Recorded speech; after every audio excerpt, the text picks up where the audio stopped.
আসসালামু আলাইকুম। স্বাধীনতা নিয়ে কিছু কথা।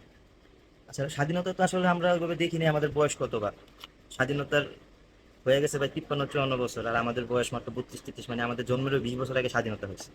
আমরা বাপদাদাদের মুখে, বাবার মুখে, মার মুখে বা আত্মীয় স্বজন যারা মূল পেয়েছে তাদের মুখে স্বাধীনতা শুনছি।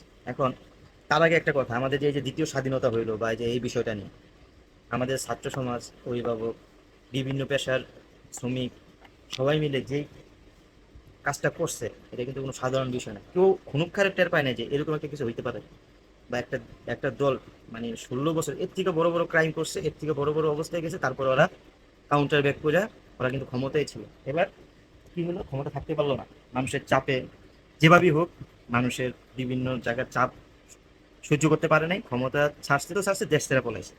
এখন এটা নিয়ে আপনার সবাই দ্বিতীয় স্বাধীনতা করতেছে, অনেক অনেক কথা বলতেছে ফেসবুক জুড়ে, খালি এই বিষয়টা আমার কাছে ভালো লাগে না। ঠিক আছে, আপনার দ্বিতীয় স্বাধীনতা ঠিক আছে, হয়তো আপনি স্বৈরাচার মুক্ত হয়েছেন, এটা দ্বিতীয় স্বাধীনতা। এর আগে কিন্তু যে সরকারি ক্ষমতায় ছিল আমাদের দেশে, সেটা এরশাদ সরকার হোক, সেটা বিএনপি সরকার হোক, সবাইরা কিন্তু এভাবেই নামতে হয়েছে, কেউ স্বেচ্ছায় ক্ষমতা ছাড়ে নাই। এবং ইভেন তত্ত্বাবধান সরকারে যখন ছিল, উনিও 3 মাসের ক্ষমতা নিয়ে 2 বছর ছিল, তারপরে মানুষের চাপে, বিভিন্ন দলের চাপে উনি ক্ষমতা ছাড়ছে। তার মানে কি, এটা কিন্তু নতুন না বাংলাদেশে। এই যে কাজটা 5 তারিখে হইলো, এটা কিন্তু নতুন না, এর আগে যতগুলা সরকার ছিল সবাই এভাবেই হয়েছে।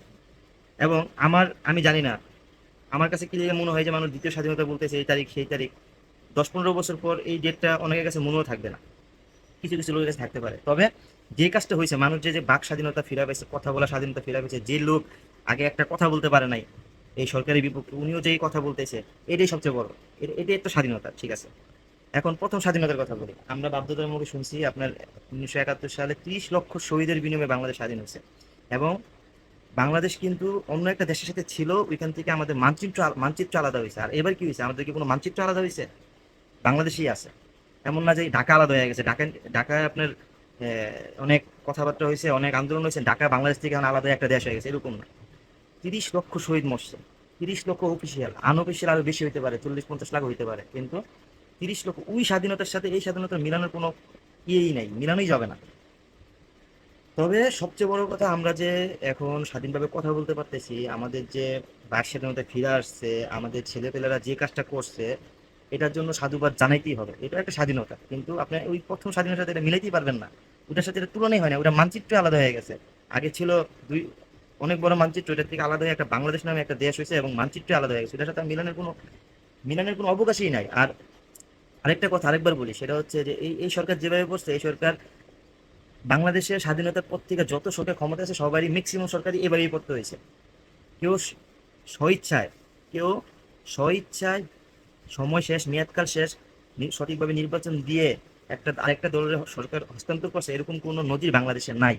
এবং আমি আশা করি এই 2024 সালে এখন যে ছেলেপেলেরা আসছে বা ডক্টর ইউনূস সাহেব আসছে, ওনারা এই নজির করবে বাংলাদেশে, এবং ফিউচারে এটা ফলো করবে সবাই। এই জন্য এই দিনটা অনেক উল্লেখযোগ্য হয়ে থাকবে। আর যদি এটা ফলো করতে না পারে বা এমন কোনো কাজ না করে, আর যদি মানুষ সে আগের মতোই হয়, তাহলে কিন্তু সে এই দিনটার কথা মনে থাকবে না, সবাই ভুলে যাবে। ঠিক আছে। তো সবচেয়ে বড় কথা, আমাদের যে নতুন সরকার এবং যেই যারা উপদেষ্টামূলক, সবাইকে অনেক সাধুবাদ। এবং আমি চাই এই দেশটাকে সোনার দেশে পরিণত করুক। আমাদের এই দেশের যেই অ্যাবিলিটি আছে, আমাদের যে ম্যান পাওয়ার আছে, আমাদের যেই পরিমাণ মানে মেধা মেধা সম্পূর্ণ লোক আছে, আমি মনে করি উপমহাদেশে বাংলাদেশ 1 নম্বর দেশ হবে, এবং এশিয়া মহাদেশও 1 নম্বর দেশ বা 1 থেকে 5-এর দেশের ভিতরে থাকবে, এই আশা আমার। ঠিক আছে। তো সবাইকে অসংখ্য অসংখ্য ধন্যবাদ। দেশটা নতুন করে সাজাতে হবে, দেশটা যাতে একদম নতুন হয়ে যায়, আমরা যাতে সবাই মিলামিশে কাজ করতে পারি, সবার সাথে আমাদের একটা সুসম্পর্ক হবে। সেটা আওয়ামী লীগ বিএনপি এই সেই কোনো কিছু না, মানুষ সবার আগে মানুষ, মানুষ সত্য, এর উপরে কিছু নাই।